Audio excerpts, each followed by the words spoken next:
Oke, Assalamualaikum warahmatullahi wabarakatuh. Selamat malam, teman-teman.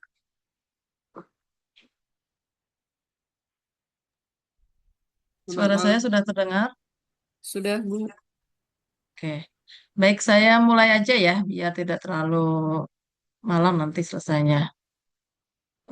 Sebentar, slide-nya sudah slideshow ya.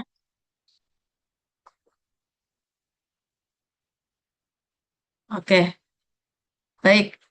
Teman-teman, kita sekarang masuk ke minggu terakhir ya sebelum UTS. Jadi, kita akan melanjutkan materi yang kemarin sebelumnya tentang rekrutmen. Ini saya lanjutkan aja yang seleksi dan penempatan karyawan ya. Jadi, materi yang minggu ke-6 kan tentang pelatihan ya. Kemudian nanti yang minggu ke-7, yang ini harusnya minggu ke-5 ya sebenarnya ya.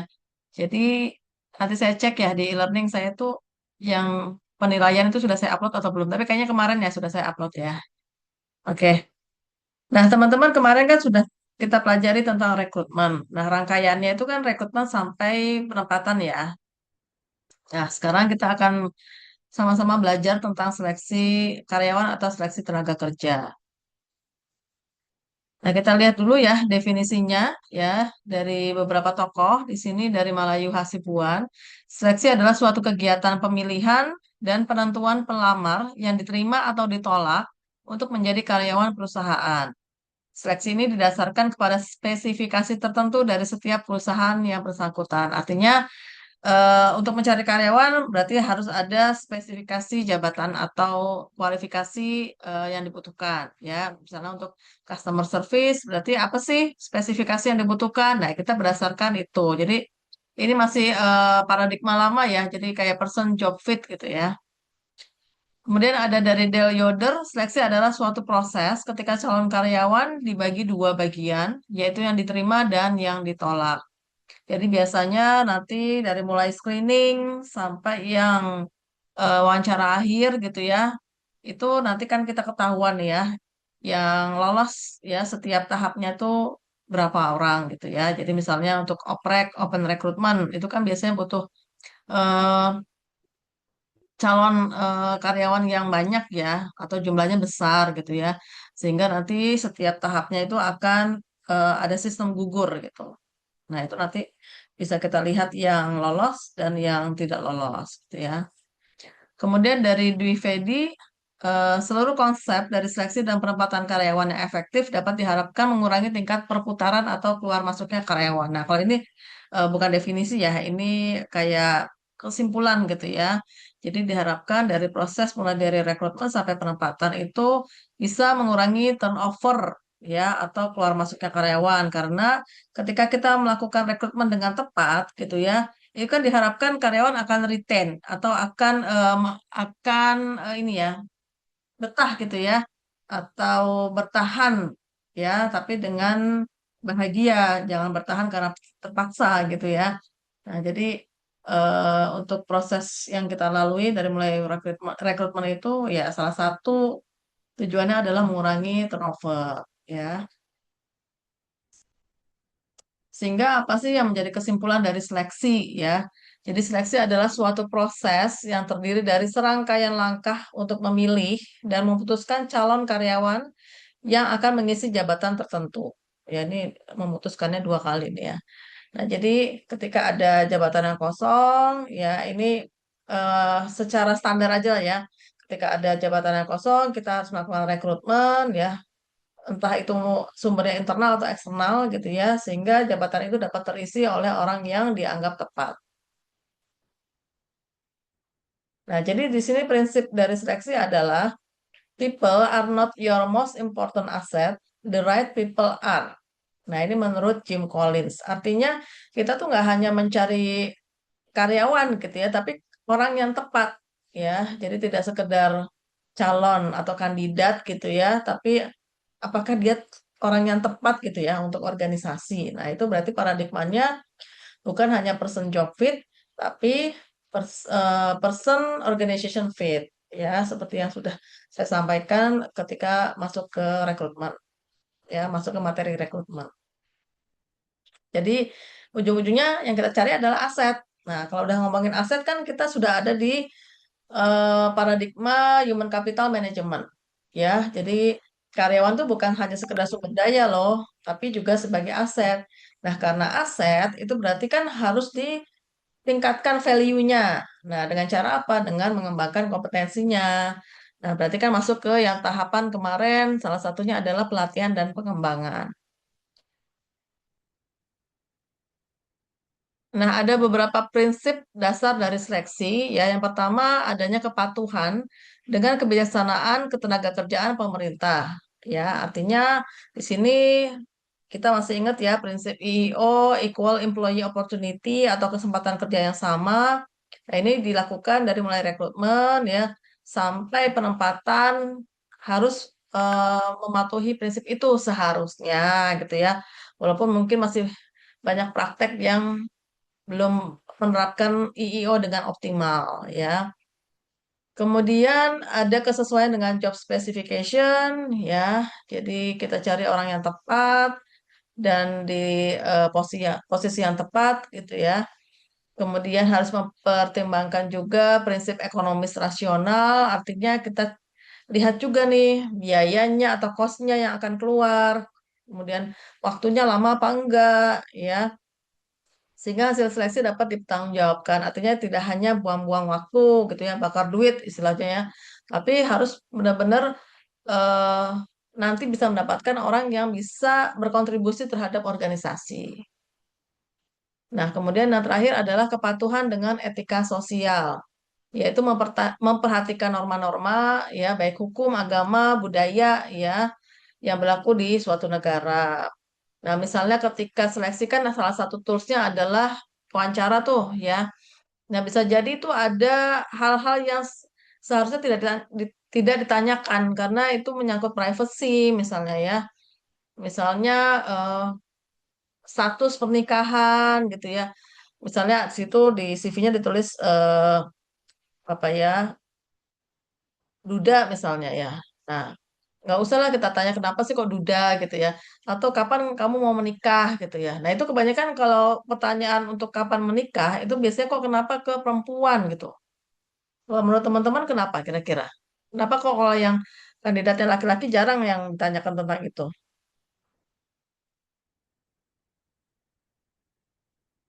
Ada yang bisa menjawab?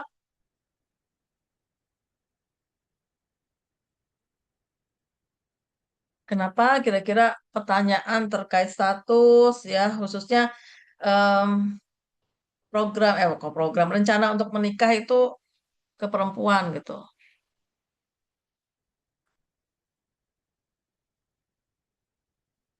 Enggak, silahkan.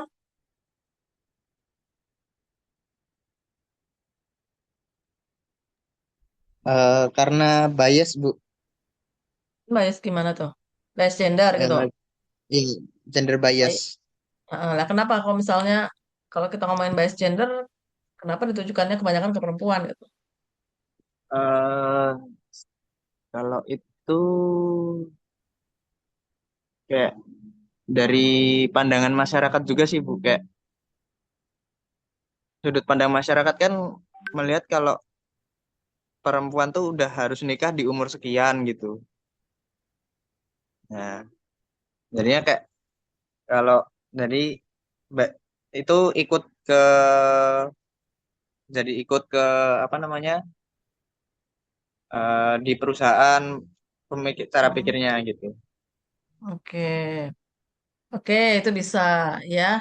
Jadi karena perempuan itu dianggap yang secara biologis gitu ya, dia kan yang mengandung atau hamil gitu kan. Nah, sehingga sampai melahirkan gitu ya, sehingga dianggap itu nanti bisa bikin produktivitasnya menurun. Nah, kan suka ada anggapan-anggapan seperti itu ya, kan belum tentu terbukti. Kalau misalnya ngomongin cuti melahirkan, kan juga kita dapat nih yang perempuan. Tapi kan kenapa kok kayaknya perempuan itu misalnya kamu jangan nikah dulu lah, misalnya 2 tahun ke depan gitu ya.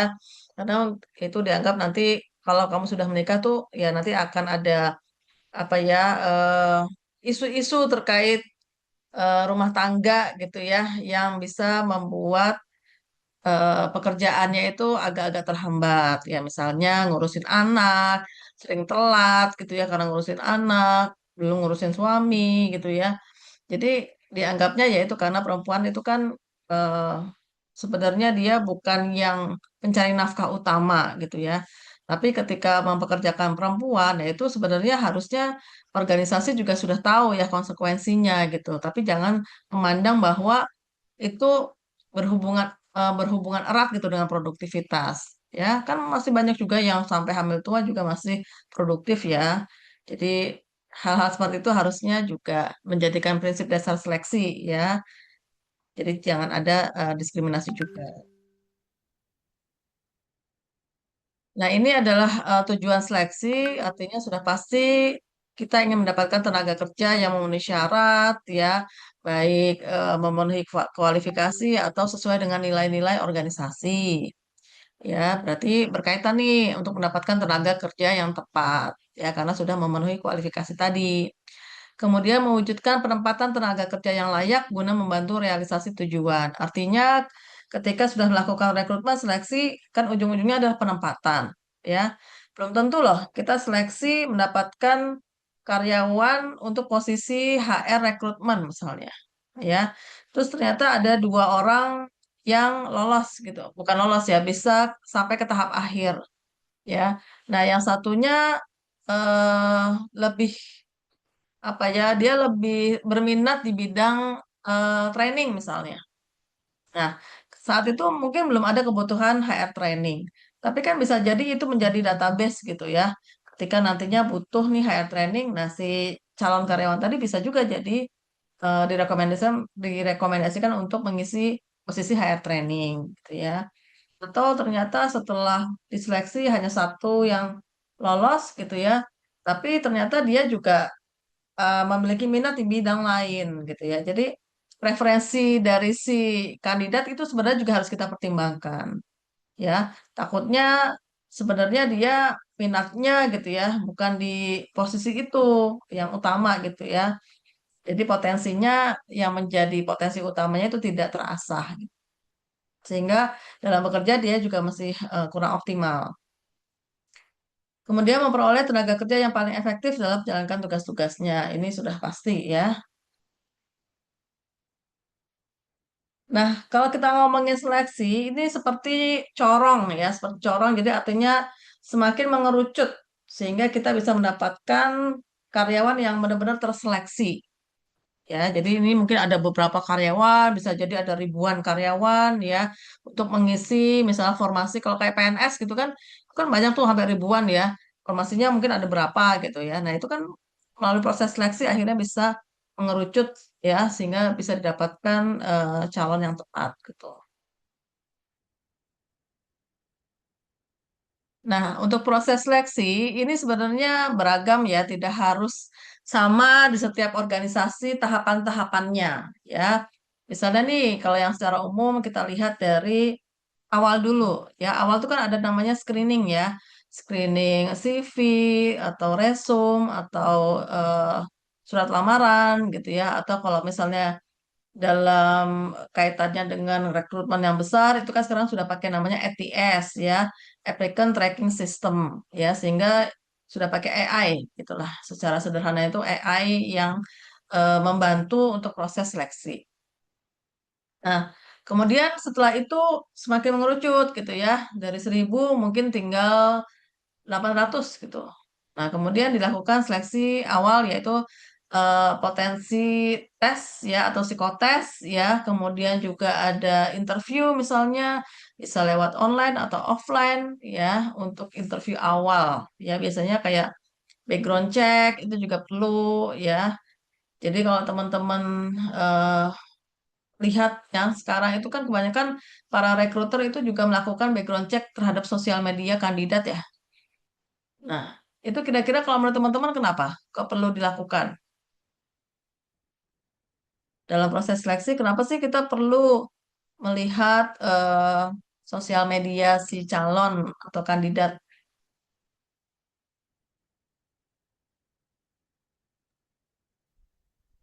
Kenapa kira-kira?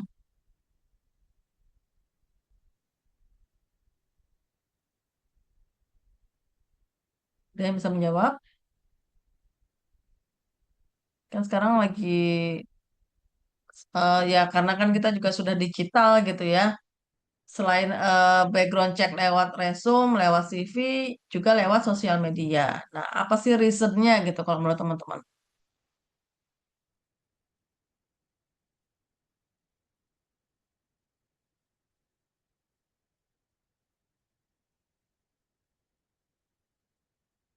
Hah? Ada Eh, berapa orang kah? Hah, ya, silakan. Mungkin ini ya Bu, dengan Hmm. melihat sosial media itu sedikit menggambarkan tentang kepribadian itu mungkin Bu. Terus Hmm. bagaimana dia menjalani kehidupan di media sosialnya, interaksi sosialnya gitu. Hmm. Nah, kalau menurut ini Mas siapa nih? Nanang Bu. Mas Nanang. Iya Bu. Oh ya, soalnya saya nggak bisa ngelihat namanya. Oke, kalau menurut Mas Nanang, apakah itu cukup signifikan gitu ketika kita melihat profil sosmednya gitu terhadap proses seleksi Cukup signifikan sih Bu, kalau cukup menurut saya. signifikan. Ya. Oke, kita kalau di sosial media itu bisa ngeliat apanya sih? Misalnya kalau Instagram misalnya, kan kadang apalagi Gen Z loh, Gen Z itu fitnya jarang-jarang, postingnya itu jarang-jarang, dia banyak bikin story sebenarnya. Ya, dari story itu mungkin aktivitasnya mungkin Bu, aktivitas kesehariannya apa gitu terus eh Oke, kalau misalnya sekarang kan banyak juga tuh akun-akun yang di private ya. Nah itu kira-kira ada nggak kita eh, apa ya? Ada asumsi nggak sih sebagai recruiter kalau akun di private itu gimana gitu? mungkin dengan di private itu justru ini ya Bu, mencerminkan kepribadiannya bahwa dia agak tertutup gitu mungkin Bu. Oke, agak selektif gitu ya. Ya, betul Bu. Maksudnya Ya, tidak semua orang harus tahu tentang kehidupan dia gitu Bu. oke. Ya, jadi eh, background check lewat sosial media itu kan memang biasanya dilakukan di awal-awal gitu ya. Jadi sebenarnya kayak pendukung aja. Jadi kalau misalnya saya pernah sih lihat ada suatu video gitu ya, tapi udah agak sebelum COVID kayaknya. Itu jadi seleksi untuk penerima beasiswa ya. Saya nggak tahu di Indonesia apa di luar gitu ya. Nah, ternyata ketika dicek nih, misal dari FB-nya ya, saat itu kan FB ya, IG belum terlalu ini. Dari FB-nya itu dia melakukan sedikit kekerasan kepada binatang, yaitu pada anjingnya gitu kan. Nah, dari situ tuh bisa diasumsikan bahwa kepribadiannya itu ya cenderung misalnya agresif gitu ya, tidak empati gitu ya, sehingga akhirnya dia walaupun secara kualifikasi oke gitu ya, bahkan mungkin outstanding, tapi dengan melihat profilnya yang seperti itu bisa diasumsikan bahwa dia ya mungkin ada kepribadiannya yang kurang cocok nih nilainya sama si misalnya PDP ya anggap saja itu ya beasiswanya sehingga akhirnya failed gitu ya gugur ya jadi secara nggak langsung tuh kita harusnya bisa lebih paham bahwa sosial media itu juga mungkin secara eh, garis besar itu bisa mencerminkan kepribadian kita gitu ya makanya harus bijak lah ya dalam bersosmed gitu karena itu sekarang pengaruh ya dalam proses seleksi. Nah, kemudian di sini ada wawancara yang sudah mulai masuk ke wawancara pendalaman, misalnya dengan HRD, dengan psikolog gitu ya, atau bahkan misalnya ada eh, assessment center misalnya untuk level-level manajerial gitu ya. Nah, ini biasanya dengan assessment center itu kan nanti ada simulasi-simulasi ya, nanti kita bahas di slide berikutnya. Kemudian ada juga wawancara dengan user misalnya, ya. Kemudian ada cek referensi, artinya ketika sudah tinggal tahapan akhir, itu kan biasanya si di biodatanya itu diminta untuk melampirkan referensi, ya. Artinya ada orang yang bisa kita tanyakan backgroundnya ketika misalnya dia sebelumnya bekerja di mana, atau misalnya ketika fresh graduate kita bisa menghubungi dosennya atau ketika ya misalnya dia belum ada pengalaman organisasi gitu ya, tapi dia pernah magang, nah itu juga kita bisa cek referensi. Baru setelah dinyatakan lolos, ya kita lakukan offering letter atau penawaran kerja. Nah, ini juga tahapan-tahapan yang sering dilakukan juga ya, seleksi misalnya di BUMN, ya kita daftar online dulu nih lewat web, lewat ETS gitu ya. Pokoknya ada job portal yang ditampilkan di lowongan iklannya gitu ya. Kirim misalnya ke email atau kemana gitu ya. Kemudian lewat seleksi administrasi yang tadi screening awal, kemudian mungkin ada tes bakat ya atau aptitude atau tes IQ ya. Kemudian ada atau psikotes gitu ya. Kemudian mungkin ada job performance test ya yang sifatnya teknis. Kemudian ada seleksi lanjutan yaitu wawancara bisa dengan HR awalnya atau psikolog, kemudian user dan akhirnya ke direksi. Nah, saya ini cukup sering lah melakukan assessment untuk kliennya tuh BUMN. Jadi saya misalnya menjadi associate di sebuah lembaga rekrutmen di Jakarta misalnya. Kliennya kan banyak yang BUMN. Nah, saya sebagai salah satu asesornya, ya associate asesor. Nah, di situ saya melakukan observer LGD, ya. Kemudian saya melakukan wawancara, kemudian saya membuat laporan dari psikotes yang sudah dilakukan, saya integrasikan dengan hasil wawancara yang saya lakukan, ya, sehingga bisa dibuatlah laporan, ya, atau laporan asesmen. Nah, itu biasanya kalau BUMN tahapannya ya cukup panjang gitu ya, sampai ada misalnya cek kesehatan juga. Nah, teman-teman kan di sini lihat nih ya, ada wawancara sama user ya, user atau manager. Nah, kalau menurut teman-teman nih, nah mungkin yang lain ya yang belum speak speak up. Ini kira-kira kalau wawancara sama user tuh tujuannya untuk apa sih? Atau kenapa dilakukan wawancara dengan user?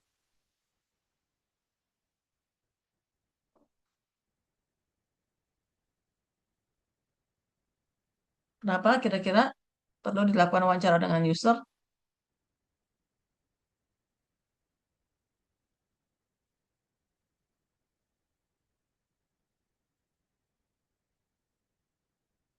Ayo silakan.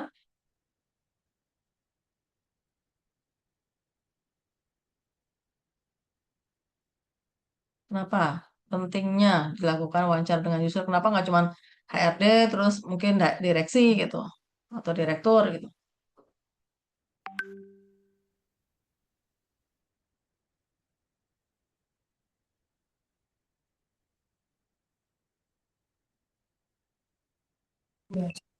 Yang Mm-mm. dimaksud dengan user itu maksudnya siapa ya, Bu? Manajer, manajer. Kenapa kira-kira perlu dilakukan wawancara dengan manajer? Misalnya yang dicari adalah front office staff gitu ya. Kemudian tahapan selanjutnya adalah wawancara dengan front office manager.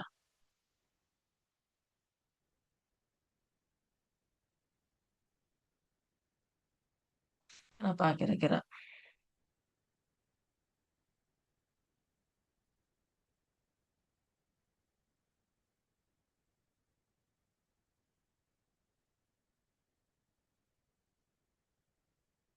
Menurut pemahaman teman-teman aja lah, secara logika gitu, kenapa perlu dilakukan wawancara dengan manajer?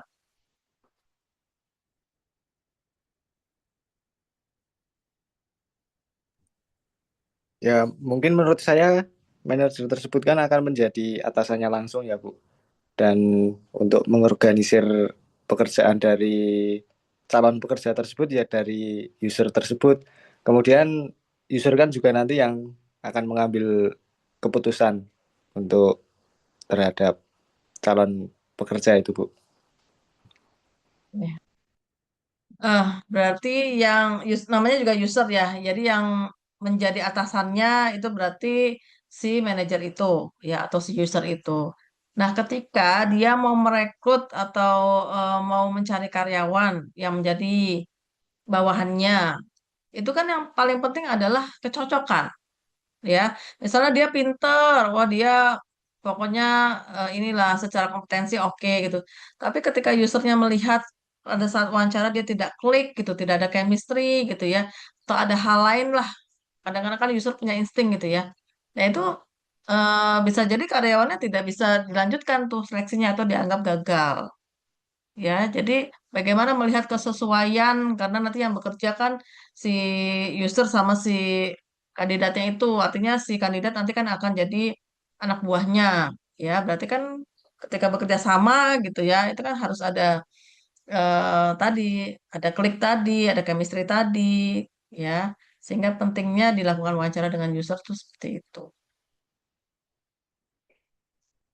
Nah, ini juga ada tahapan seleksi dari Mardianto. Jadi screening surat lamaran, tes kerja dan psikotes, wawancara psikologi, wawancara user. Nah, kan ada juga kan wawancara user, wawancara direksi, tes kesehatan, kemudian dinyatakan bisa bergabung atau dinyatakan lolos seleksi, dan akhirnya ada orientasi karyawan baru. Nah, sekarang kita lihat metode atau alat seleksinya ya. Yang pertama di sini ada seleksi lamaran tadi ya. Jadi ada sejumlah lamaran ya yang sudah dikirim atau di submit di web application misalnya gitu ya, yang harus diseleksi dengan mempertimbangkan misalnya identitasnya ya, dari CV-nya kan terlihat ya, soal riwayat pendidikannya, pengalaman pekerjaannya, karakteristik personalnya, kompetensinya, achievement-nya, ya kemudian misalnya ada referensi gitu ya, itu yang bisa memperkuat eh, apa ya motivasi dia gitu dalam melamar ya.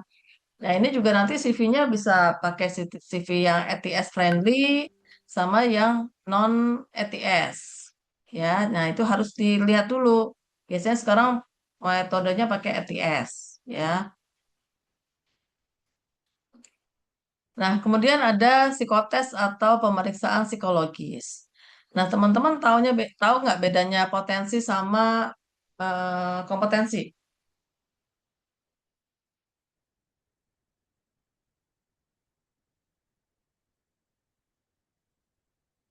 Beda loh, potensi dan kompetensi. Tapi tahu nggak bedanya?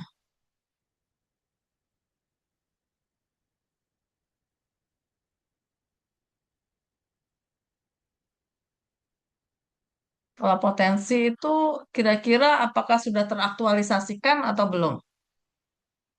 Kemampuan yang sudah teraktualisasikan atau belum? Belum, Bu. Belum. Kalau kompetensi Kompetensi itu menurut saya udah yang dimiliki sehari-hari gitu loh, Bu. dimiliki tapi sudah teraktualisasikan belum? Kalau kompetensi Sudah, Bu. sudah. Tahu nggak contoh potensi apa, contoh kompetensi apa?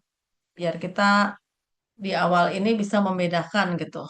Karena seleksi itu kita bisa seleksi potensi, seleksi kompetensi gitu. Contoh potensi menurut teman-teman.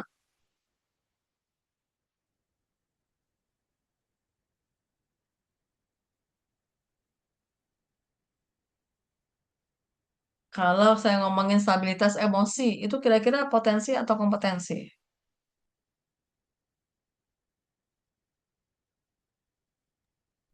Kalau menurut saya stabilitas emosi itu masuknya ke potensi, Bu. Potensi karena apa kira-kira? Karena stabilitas emosi itu kita nggak bisa menilai itu secara langsung. Harus ada kayak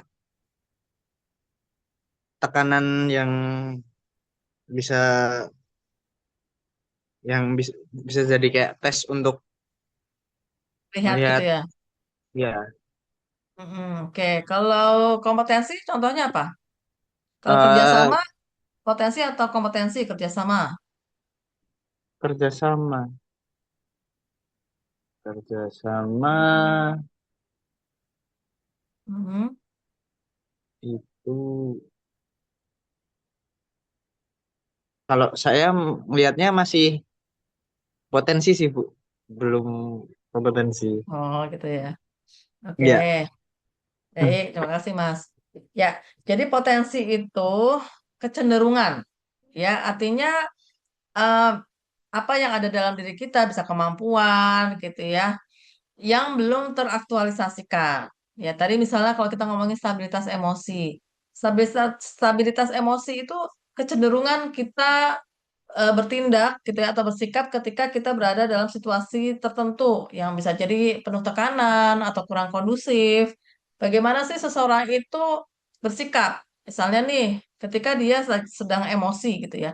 Apakah dia orangnya meluap-luap gitu ya? Atau dia misalnya bisa bersikap tenang dan proporsional atau bisa atau malah ini memendam gitu ya. Artinya dia dipendam aja gitu lah.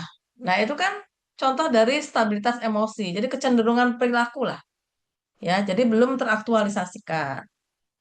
Nah, kalau yang kompetensi itu yang sudah teraktualisasikan. Kerjasama bisa dua-duanya, bisa potensi atau kompetensi. Tergantung kita mengukurnya. Nah, kalau ngomongin psikotes, nah ini yang diukur adalah potensi, bukan kompetensi. Ya, jadi misalnya kepribadian, intelijensi, sikap kerja gitu ya, itu diukur pakai psikotes. Tapi kalau kita mau kompetensi itu pakai assessment center yang lengkap. Tapi kalau misalnya cuman hanya satu metode, misalnya behavioral event interview atau interview berbasis perilaku atau kompetensi itu juga bisa. Atau pakai LGD, ya. Yang penting itu sifatnya simulatif. Ya, artinya kita bisa melihat perilaku yang muncul. Ketika misalnya dia LGD, ya LGD kan berarti di suatu forum diskusi gitu ya, secara berkelompok. Bagaimana sih caranya dia bekerja sama dengan anggota yang lain gitu. Nah, itu berarti kita melihat kompetensi. Tapi kerjasama juga bisa kita lihat kecenderungannya. Si orang ini cenderung orangnya kooperatif atau dia tuh selektif dalam bekerja sama atau nggak suka bekerja sama, senangnya bekerja secara individu, itu juga bisa diukur pakai psikotes karena kita melihat kecenderungan. Gitu ya, mudah-mudahan teman-teman ada gambaran bedanya potensi dan kompetensi karena ini eh, harus teman-teman bisa bedakan karena itu menyangkut nanti tools yang digunakan pada saat seleksi. Nah, kemudian apa aja sih manfaat psikotes ya? Yang pertama memungkinkan untuk memprediksi performa pekerja sebelum mereka bekerja. Ya, tadi kan kita melihat kecenderungan ya, sehingga kita bisa memprediksikan diharapkan gitu ya. Jadi kalau misalnya hasil tes kepribadiannya positif, itu artinya banyak yang positif gitu ya dibanding yang negatif gitu. Nah, itu berarti diharapkan nanti performanya juga bisa baik gitu ya ketika bekerja karena didukung oleh kepribadiannya yang positif tadi. Kemudian memberikan informasi yang mungkin sulit didapat ketika hanya mengandalkan observasi atau wawancara. Jadi sifatnya juga sebagai data pendukung. Tapi bisa juga sebagai data utama, ya tergantung aja sih gitu ya. Misalnya suatu perusahaan, saya cuma pengen eh, apa seleksinya hanya pakai psikotes gitu. Kalau menurut teman-teman cukup nggak sih seleksi hanya pakai psikotes gitu?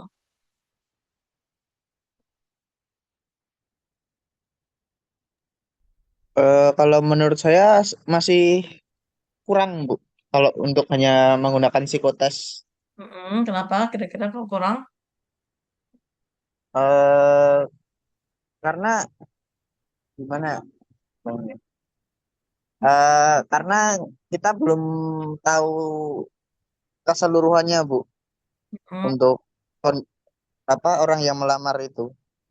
Walaupun kita oke. sudah bisa memprediksi, tapi kita belum tahu Mm. keseluruhan kemampuan orang tersebut. Itu tadi kalau misalnya cuma psikotes aja gitu ya, tanpa Iya, ada Bu. wawancara, ya. Oke, Iya, ya. Jadi gini, semakin lengkap toolsnya, berarti kan datanya lebih komprehensif ya, karena kan nanti data itu kan masing-masing kemudian diintegrasikan. Jadi kalau saya mau cerita pengalaman saya gitu ya, ketika membuat, ketika saya melakukan assessment, itu kan biasanya peserta diberikan psikotes dulu tuh gitu ya, kemudian nanti hasilnya diberikan ke saya. Kemudian saya melakukan wawancara atau mungkin saya juga melakukan penilaian lewat LGD. Nah, kemudian masing-masing itu diintegrasikan gitu ya datanya, sehingga misalnya ada 10 aspek yang harus diukur gitu. Nah, itu ada yang lewat psikotes, wawancara, itu kita bikin matriksnya ya. Jadi semakin lengkap toolsnya ya akan semakin kaya lah datanya gitu. Ya, jadi kan psikotes dengan wawancara itu belum tentu sama loh. Kadang-kadang bertolak belakang antara psikotes sama kompetensi. Ada yang di kompetensi, wah oke semua nih, bagus-bagus gitu ya. Apalagi dia punya pengalaman kerja gitu ya, yang cukup banyak gitu. Nah itu ketika dicek gitu ya psikotesnya, ternyata kok psikotesnya kepribadiannya, ya misalnya nih, dia orangnya senangnya kerja individu gitu ya. Kemudian emosinya belum stabil, nggak percaya diri misalnya. Nah itu kan yang seperti itu tuh hanya kita dapat lewat psikotes gitu ya. Karena kan kita mau melihat yang belum teraktualisasikan tadi gitu ya. Jadi itu juga jadi satu tantangan juga bagi si asesor atau psikolog untuk dapat eh, benang merahnya gitu. Jadi misalnya ini pakai skor ya. Pakai skor dari 1 sampai 5 untuk aspek kerjasama misalnya. Ketika diintegrasikan, akhirnya dia dapat skornya 3 atau misalnya rata-rata. Jadi dia bisa memiliki kemampuan bekerja sama yang cukup misalnya, ya. Jadi ya tadi intinya semakin lengkap sih, semakin banyak toolsnya akan semakin komprehensif. Kemudian membantu memetakan karyawan untuk mengisi posisi yang sesuai dengan dirinya. Nah, tadi kita kan lihat dari kepribadiannya juga, ya, ketika psikotes, atau mungkin ada tambahan tes minat. Nah, ini juga sekarang banyak dilakukan ya, tes minat itu. Ya, jadi nggak cuman psikotes aja yang biasanya itu ya yang standar kayak tes kecerdasan, tes kepribadian, kemudian tes sikap kerja, tapi juga ada namanya tes minat supaya kita mau lihat preferensi pribadi orang itu minatnya itu kemana gitu. Nah, berikutnya adalah wawancara kerja atau job interview. Nah, ini juga yang cukup common dilakukan ya atau sering lah dilakukan ya oleh organisasi ketika melakukan seleksi. Nah, wawancara ini kan berarti kita berhadap-hadapan ya, baik offline maupun online. Nah, sekarang kan serba digital ya, psikotes juga bisa online, interview juga bisa online. Nah, saya tuh cukup sering melakukan interview secara online, bisa lewat Zoom atau Google Meet ya. Nah, sekarang jadi lebih dimudahkan gitu ya. Wawancara biasanya terstruktur atau semi terstruktur, artinya ada guide-nya, apalagi yang sifatnya wawancara untuk menggali kompetensi, ya, supaya kita tidak kemana-mana, ya. Jadi berdasarkan guide itu, paling kita nanti melakukan probing, gitu ya. Nah, tapi kita tidak melebar gitu. Kemudian bisa juga wawancara itu dilakukan panel, artinya yang wawancara misalnya 3 orang, ya, terhadap satu kandidat. Itu saya pernah juga bukan saya pernah melakukan nggak ya? Oh, tapi cuma sama 2 orang, 1 orang lagi jadi cuma 2. Tapi saya sendiri pernah menjadi interviewee, artinya saya yang diwawancarai oleh 3 orang. Ya, ketika saya melamar menjadi dosen di Mercu Buana, itu mewawancarai bukan cuma 3, 5 kayaknya. Ya, walaupun nggak lama sih waktu itu. Jadi ada 1 atau 2 orang yang banyak bertanya, yang lainnya cuma mengkonfirmasi aja atau menambahkan. Nah, yang paling sering kalau kita ngomongin seleksi, ini jenis wawancaranya namanya behavioral event interview, ya, atau teknik wawancara untuk mengetahui perilaku di masa lalu untuk memprediksi perilaku di masa yang akan datang. Artinya, ketika kita melakukan wawancara berdasarkan BEI ini, itu kita mencoba menggali pengalaman kerjanya dia, bukan pengalaman kerja ya, pengalamannya dia. Misalnya kita mau mengukur aspek kompetensi kepemimpinan. Nah, mungkin salah satu pertanyaan adalah ceritakan situasi di mana Anda memimpin suatu proyek, misalnya. Proyeknya seperti apa, kendalanya seperti apa, gitu ya. Apa saja langkah-langkah untuk mengatasi kendala tersebut, kemudian hasilnya bagaimana. Nah, kan itu kita menggali perilaku yang lalu kan. Untuk apa sih? Supaya kita tahu bahwa dia pernah melakukan itu. Karena kompetensi kan harus sudah teraktualisasi, ya, sehingga makanya kita pakai BEI ini ya. BEI itu kan wawancara berbasis perilaku ataupun berbasis kompetensi. Karena kompetensi itu kuncinya adalah perilaku. Kita harus bisa mengamati atau mengukur perilaku. Itu ya. Jadi supaya kita bisa memprediksi perilakunya di tempat lain, bisa di tempat kerja yang lain, ya kurang lebih hampir sama lah gitu. Nah, ini yang saya bilang ada namanya assessment center. Ya, assessment center ini tool seleksi yang paling lengkap ya, karena di sini sifatnya multi metode, multi rater atau bisa dikatakan asesornya lebih dari satu untuk satu asesi ya atau satu kandidat. Jadi di sini assessment center adalah prosedur yang komprehensif dan baku ya, di mana beberapa teknik penilaian digunakan dalam kombinasi untuk menilai orang dengan berbagai tujuan. Nah, biasanya ini untuk seleksi level manajerial atau untuk program pengembangan.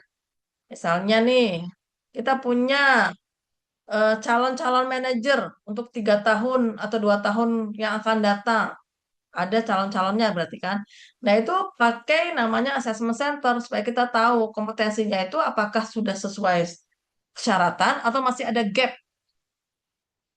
Misalnya ada 10 kompetensi, ternyata setelah diukur pakai assessment center masih ada 5 nih yang masih ada gapnya.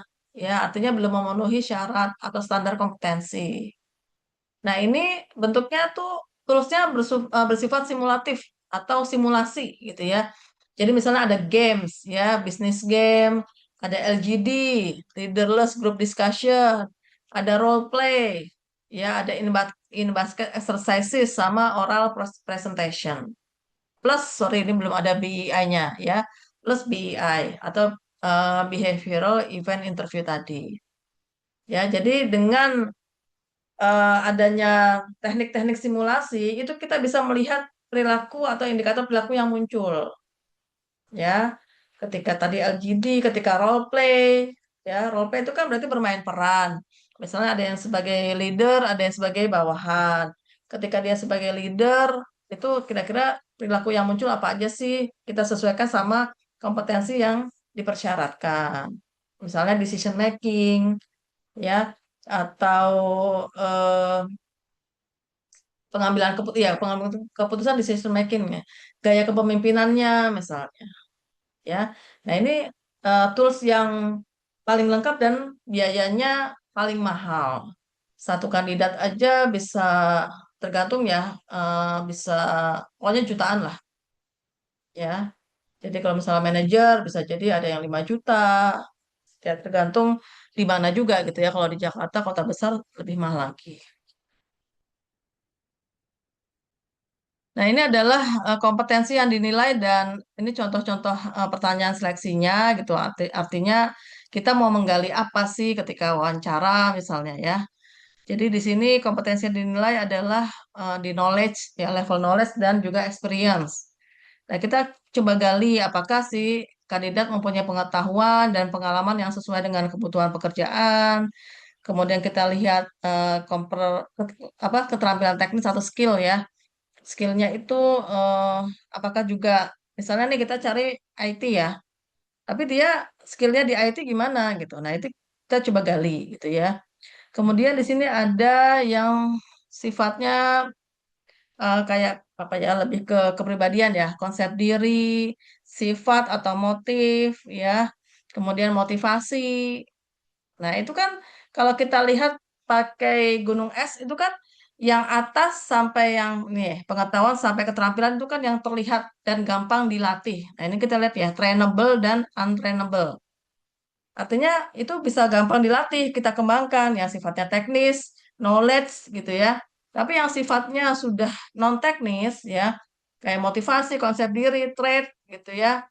Kemudian potensi ingin berkembangnya itu kan susah untuk dilihat dan dilatih atau diukur tuh lebih susah dibanding yang teknis ya.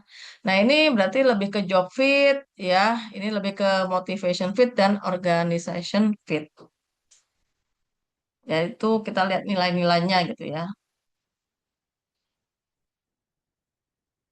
Nah, ini contoh kompetensi dan toolsnya ya ketika keterampilan teknis ya kita pakai apa ya bisa dilihat dari resumenya, tes keterampilan teknis, pengetahuan dari tes pengetahuan ya dan saat wawancara, konsep diri juga pada saat wawancara atau psikotes ya dan lain-lain. Nah, bagaimana cara meningkatkan ketepatan seleksi? Artinya ketika kita melakukan seleksi itu kita dianggap sudah tepat nih prosesnya. Jadi kita lihat dari 4 lingkaran ini ya, sorry, satu lingkaran yang kita bagi menjadi 4 ya. Yang pertama kita lihat potensinya ya. Jadi kita anggap bahwa kita sudah tepat melakukan seleksi ketika potensinya itu bisa kita kembangkan dengan melakukan pelatihan atau melalui proses pengalaman ketika bekerja ya. Kemudian di level pengetahuan dan keterampilan, nah ini juga bisa kita lihat ya eh, pada saat dia bekerja itu apakah teraplikasikan ya. Kemudian dimotivasi, apakah dia memiliki interest dan motivasi yang kuat ya dalam bekerja. Kemudian dari sifat dan cara kerja, bagaimana mereka mengerjakan tugas-tugasnya ya ketika memang sudah menghasilkan performa yang baik, berarti seleksinya dianggap sudah tepat. Nah, ini adalah jenis-jenis seleksi masa kini ya. Yang pertama kita tadi lihat dari sosial medianya, kita melakukan background check gitu ya. Bisa juga lewat LinkedIn ya. Kemudian wawancara bisa melalui telepon atau video conference, tes psikotes online. Kemudian ada workplace interview. Nah, nanti saya kasih contoh workplace interview lewat video ya. Kemudian ada gamification. Nah, itu biasanya sudah menginstal aplikasi ya untuk melihat mengukur kepribadian seseorang. Nah, kayak kita main game gitu modelnya. Atau tes IQ gitu. Kemudian AI system, nah ini misalnya salah satunya pakai ATS ya, yang Applicant Tracking System. Nah, kalau workplace interview itu artinya interview dilakukan di tempat dia bekerja. Ya gini loh. Kalau secara umumnya kan interview itu dilakukan di suatu ruangan yang nyaman, ber-AC gitu ya, kemudian kondusif lah ya. Tapi kalau namanya workplace interview itu interviewnya bisa dilakukan, misalnya nih mau cari manajer pabrik, nah itu bisa jadi interviewnya dilakukan di pabriknya, ya di pabrik yang bising, bukan di ruangan tertentu ya, ya di tengah-tengah orang bekerja gitu ya. Itu kan salah satunya mau melihat bagaimana dia apa ya beradaptasi terhadap situasi tersebut gitu ya, ketahanannya ya. Jadi sekarang cukup banyak dilakukan namanya workplace interview. Nah, ini saya mau memperlihatkan ada 2 video ya. Yang pertama yang ini. Sudah ada ya suaranya ya? Terdengar nggak suaranya? Dengar, Bu. Oke. CVs in the United States. How do you make your resume stand out? First tip, When you are looking for a job for an interview, You look good, you feel good.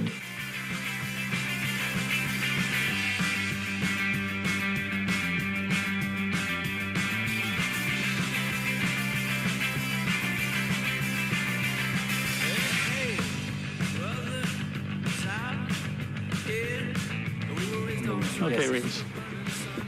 Okay. Okay. And so you liked it when we were walking hand in hand? It made me feel comfortable, yes.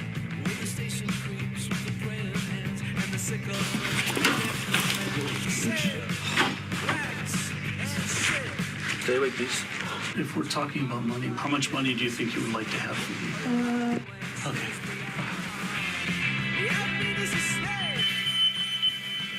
We need to go, Mr. Ross. Okay. Please. There, missing a hand there. Can you help us, please? We have a gap here. You look this one.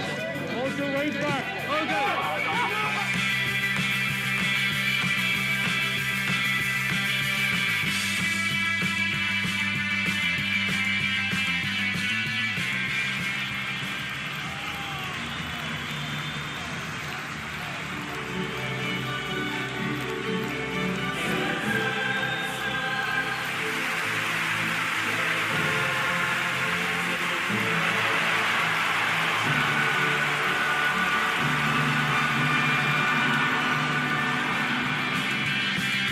vídeo aí tá rolando na internet já tem mais de 3 Heine que usou. É simplesmente espetacular.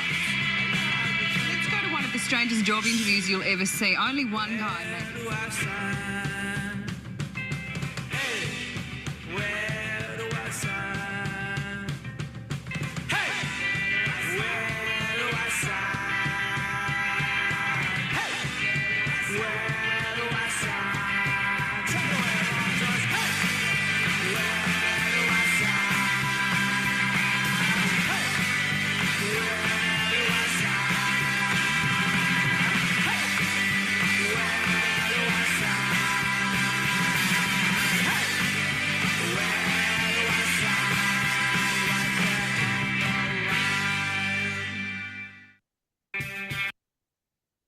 Oke, nah kalau teman-teman lihat video tadi, apa yang teman-teman pikirkan atau kesan teman-teman terhadap video tadi gimana?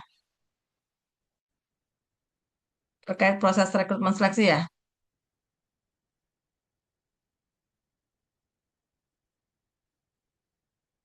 Bukan berpendapat.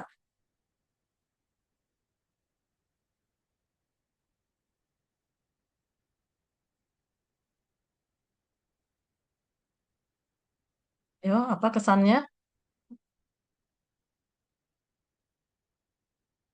Mbak Farah, coba saya sambil supaya saya, ini kan cuma 8 orang ya totalnya. Mbak Farah, apa kesannya Mbak? Apa yang ditangkap dari video tadi?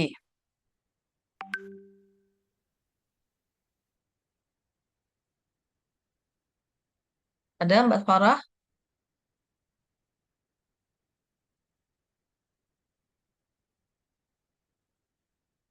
Ini banyak yang goib-goib nih kelihatannya. Coba Ibu Tri Sunarsih. Loh Bu,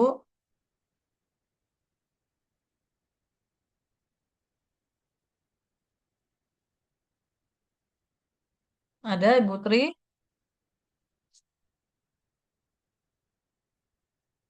Ini saya jadi ngabsenin satu-satu nih. Mbak Rosa, ada Mbak Rosa? Hadir, Bu. Nah, kira-kira apa pesan Mbak Rosa atau apa yang Mbak Rosa tangkap nih dari video itu terhadap kaitannya sama proses rekrutmen seleksi? Bu, maaf banget tapi videonya dari tadi patah-patah. Oh ya? Iya, Bu. Oh, yang lain juga sama? Patah-patah? Ya Bu, sama di tempat saya juga. Oh, padahal wifi-nya aman sih. Gitu ya.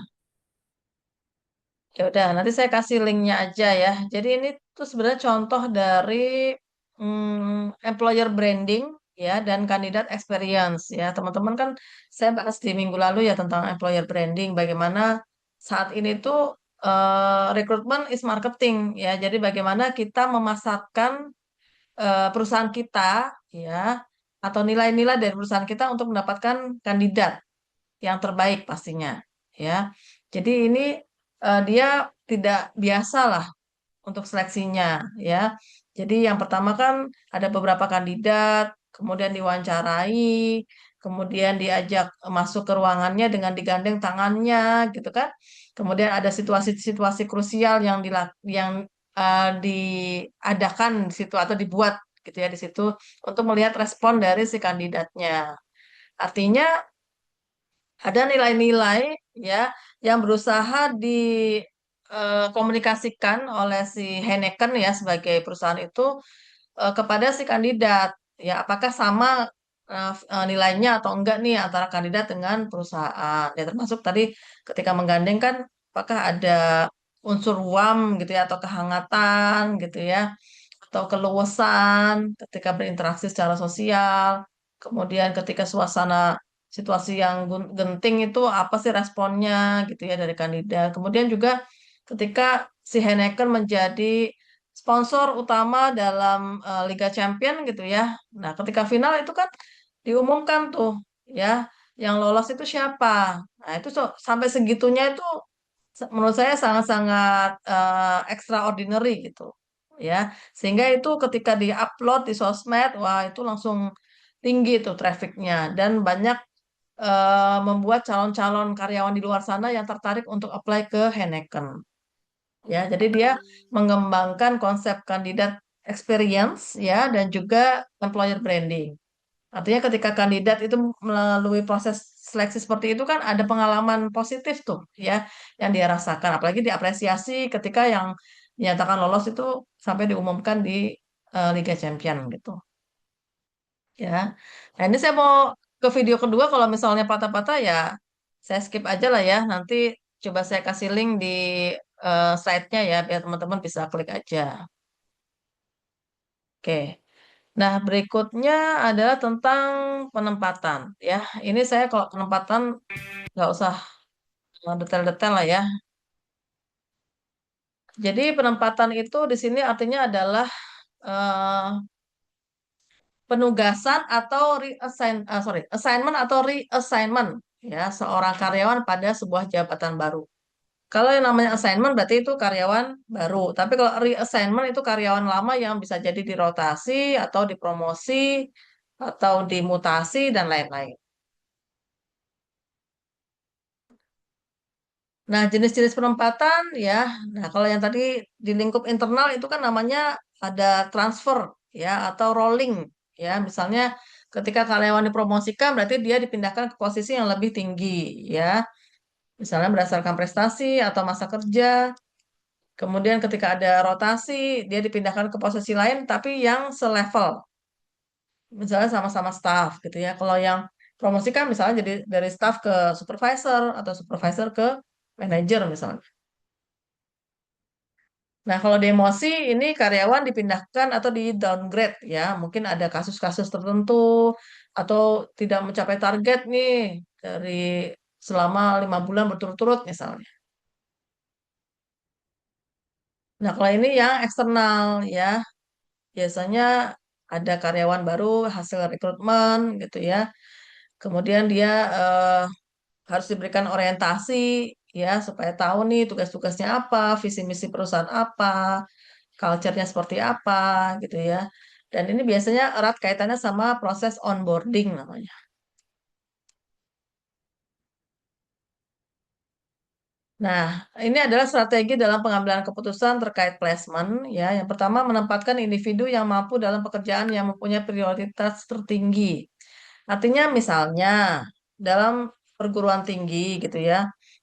Ini mau melakukan akreditasi. Kemudian ada beberapa kebutuhan ya, misalnya kebutuhan untuk tenaga pengajar, kebutuhan tenaga pendidik, atau juga marketing. Nah, kalau kita ngomongin akreditasi perguruan tinggi, itu kira-kira dari 3 posisi tadi, itu yang paling diprioritaskan yang mana menurut teman-teman? Dosen, tenaga pendidik, atau marketing? Kalau untuk akreditasi, menurut Mhm. saya tenaga pendidik, Bu. Tenaga pendidik itu TU loh. Oh, Kalau tenaga pengajar tuh dosen, kan dosen tuh ya, tenaga pengajar. Heeh, tenaga berarti yang mana? pengajar maksud saya. Berarti yang dosen. Iya, Oke. Ya karena kalau mikirin eh, namanya perguruan tinggi mau akreditasi itu kan pasti harus ada data-data terkait misalnya salah satunya publikasi, ya kan Tridharma gitu kan. Itu kan biasanya yang dilihat ya dalam proses akreditasi. Sehingga berarti ini yang diprioritaskan adalah kita mencari dosen yang memiliki publikasi atau pernah mendapatkan hibah penelitian misalnya, ya. Jadi kita lihat prioritasnya. Kemudian menempatkan individu dalam pekerjaan yang menunjukkan probabilitas keberhasilan paling tinggi. Artinya misalnya ada beberapa kandidat gitu ya. Kemudian kita lihat nih, misalnya nih kita cari HR training tadi ya, HR training. Terus ada 2 kandidat yang saya bilang tadi ya. Yang satu dia spesialisasinya di rekrutmen, yang satunya memang di training. Berarti kan kita lihat yang probabilitasnya lebih tinggi untuk menunjukkan performa kan berarti yang HR training kan sesuai dengan kompetensi yang dimiliki ya. Kemudian menempatkan individu dalam pekerjaan yang diharapkan dapat mengembangkan kemampuannya. Nah, tadi sebenarnya kita juga harus melihat preferensi dari si kandidat juga atau si karyawan. Apakah memang posisinya saat ini itu sudah sesuai sama interestnya, ya, sama minatnya, Jangan sampai tadi ya sudah sesuai gitu udah dengan kualifikasi yang dipersyaratkan, tapi ternyata di deep insight-nya dia itu ternyata dia tidak terlalu enjoy gitu. Kayak saya nih, saya dosen kan. Dosen kan harus melakukan tiga ya, minimal tiga ya, tridharma. Pengajaran, penelitian, sama pengabdian. Nah, dari tiga itu tuh saya lebih seneng yang penelitian misalnya. Saya tuh lebih senang melakukan riset daripada ngajar gitu. Karena memang ngajar itu bukan passion saya sebenarnya. Misalnya gitu ya. Jadi di situ kita juga harus bisa melihat nih si karyawan ini tuh bagaimana sih sebenarnya apa ya interestnya tadi, preferensinya tadi gitu. Coba kita optimalkan di situ misalnya ya. Jadi bukan hanya jangka pendek, tapi kita juga melihat jangka panjangnya.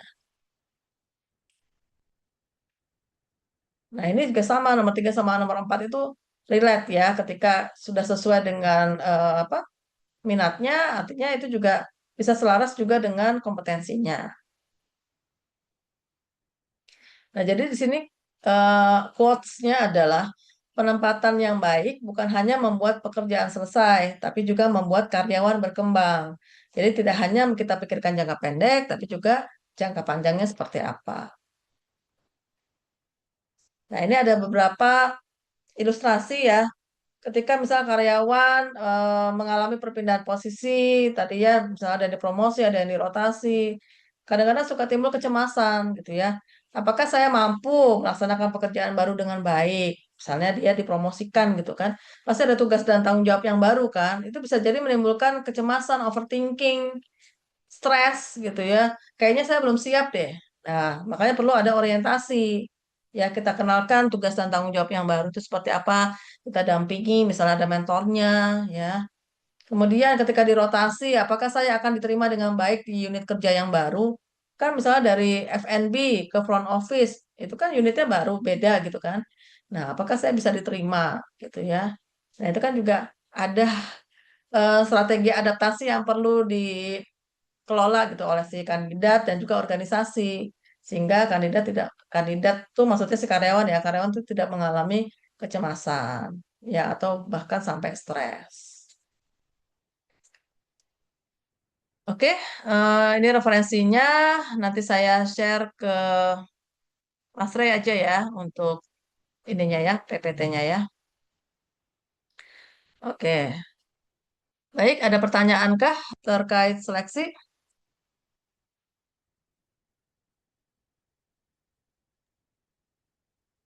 Kalau saya tadi menerangkan nggak putus-putus kan? Tidak, Bu. Oke, berarti pas video aja ya. Ya nanti saya kasih linknya aja ya. Ada pertanyaan kah atau yang mau didiskusikan? Mungkin ada yang Dianya metodenya apa ya, Bu? apanya? UTS-nya metodenya Oh, apa? UTS. UTS-nya e-learning, Bu. Jadi ini kan teman-teman kan full e-learning, tapi kalau misalnya UTS kan tetap harus presensi. Jadi teman-teman tetap harus ke kelas untuk presensi, tapi mengerjakannya di luar kelas gitu. Tapi sistemnya e-learning. Jadi nanti saya upload soalnya lewat e-learning. Sesuai jadwal di SIA ya. Jadi Siap, jamnya juga Bu. sesuai jadwal gitu ya. Siap. Hmm. Ini Ya, Bu. memang satu angkatan itu cuma 8 orang kok. Iya, Bu. Kok bisa sih? Kayaknya kalau kelas karyawan saya paling sedikit ini deh. Ini kan padahal mata kuliah wajib ya. Kayaknya ada yang Dulunya 14, habis itu ya hilang. berkurang gitu. Seleksi alam ya. Oh, mungkin ada yang cuti atau nggak aktif ya. Oh, 14 ya. Ya kelas malam tuh paling sedikit memang. Ini harusnya kalau misalnya reguler tuh ditutup nih. Kalau misalnya di bawah 10 ya. Tapi kalau kelas malam tetap dibuka. Oke ya, jadi UTS teman-teman silahkan lihat di SIA jadwalnya. Terus jangan lupa ke kampus untuk presensi ya. Karena nanti kalau nggak presensi ya dianggap tidak mengikuti UTS. Kemudian ASN kemarin sudah teman-teman lakukan ya, kerjakan dan saya sudah lihat hasilnya. Sepertinya tidak ada yang mengulang ya. Jadi sudah bagus hasilnya. Terus nanti materinya berarti dari pertemuan pertama sampai pertemuan ini yang terakhir ya, yang penilaian kinerja yang kemarin saya upload ya di e-learning. Jadi teman-teman silahkan belajar dari slide saya atau kalau misalnya ada buku-buku yang lain ya silahkan. Karena PIO itu sebenarnya bukunya banyak. Saya sendiri ada buku tentang PIO. Jadi saya berkolaborasi dengan dosen lain untuk membuat buku, tapi judulnya psikologi industri ya, bukan psikologi industri organisasi. Nanti saya coba share ya di Drive link ebook yang saya punya ya untuk PIO. Nanti saya share ke Mas Ray juga atau saya upload di e-learning ya. Baik, Bu. Permisi, Bu, izin bertanya untuk ASN 2-nya itu pengumpulannya lewat mana ya, Bu? Oh itu kan di yang teman-teman kemarin ngerjain kuis loh. Oh, Itu kan Ya, ASN itu. tugas itu. analisis ya, Ah, teman-teman. Itu ada ya? ada Saya tugas ada analisis. ngasih tuh. Oh ya, oh ya. Iya, Ada, Bu. Oh ada. yang Itu IIE. sama Mas Ray, sama Mas Ray dikumpulkan ke Drive aja ya. Nanti linknya kasih ke saya ya. Baik, Bu. Itu paling lambat ya, pokoknya dalam minggu inilah. Baik, Bu. Itu kan individu berarti ya. Iya. Oke. Oh ya Bu, mau nanya Bu, ASN kemarin itu yang waktunya cuma sejam itu ya Bu? Hah, kok sejam? Malah cuma 25 menit ya kayaknya. Enggak maksud My Pendi itu batas Dibukanya waktu ya. kemarin, Bu. Iya. Oh, dibukanya ya. Iya sih. Belum ngerjain ya? Atau udah? Udah sih Bu, cuma waktunya menurut saya agak Iya, soalnya habis kelas juga, padat. Bu. Kelas Hmm. di kampus. Oh, iya sih. Terus Biasanya kan saya nggak, ya kalau durasinya memang misalnya cuma 25 menit, tapi biasanya saya buka sampai besoknya misalnya. Tapi ini udah mengerjakan semua kan? saya Ada yang sudah, Bu. belum? Kayaknya Kebetulan udah saya semua. udah sih Bu, cuma Heeh. kalau mesinnya belum. Soalnya kan yang Tapi di ini udah kelas itu. bagus-bagus kok nilainya. Iya. Oh ya Bu, makasih. Iya, Bu. Makasih, Bu. Soalnya Ya ada. kan yang Heeh. di kelas kita ada yang rumahnya di Pajangan, Bu. Jadi dari kampus Oh, ke rumah itu alah. 55 menit. Takutnya belum nggak Oh, sempat iya, gitu. iya, iya. Nanti yang next aja ya. Ini Baik, kan Bu. teman-teman juga nggak pakai tugas presentasi kan setelah UTS. Jadi kan kita cuman ketemu lewat conference ya. Jadi nanti ya tetap saya aja lah yang ngasih materi ya. Kalau yang di kelas lain saya tugas presentasi ada setelah UTS. Karena kan mahasiswanya ya yang R3 kan ada 20-an gitu. Oke, Baik Bu. ada yang mau ditanyakan lagi? Sudah Bu. Sudah ya. Ya, teman-teman silahkan belajar ya, karena ini tertutup kan, walaupun lewat e-learning, tapi saya minta integritas dari teman-teman ya, artinya dikerjakan secara individual, kemudian jangan buka-buka atau browsing-browsing yang lain ya, makanya saya mintanya pakai HP, cuman kan kalau misalnya dikerjakannya aja di luar kelas, siapa yang mau mengawasi ya kan? Nah, saya minta teman-teman mungkin bisa inilah ya tadi mengutamakan integritas gitu ya. Insya Allah Bu. Oke. Oke, baik. Kalau gitu saya tutup ya. Nanti saya share ke Mas Ray ya untuk materinya ya. Kita ketemu lagi setelah UTS ya. Terima kasih Ya teman-teman. Bu. Saya tutup ya. Assalamualaikum warahmatullahi wabarakatuh. Waalaikumsalam Waalaikumsalam warahmatullahi warahmatullahi wabarakatuh. wabarakatuh. Makasih Bu. Ya, makasih.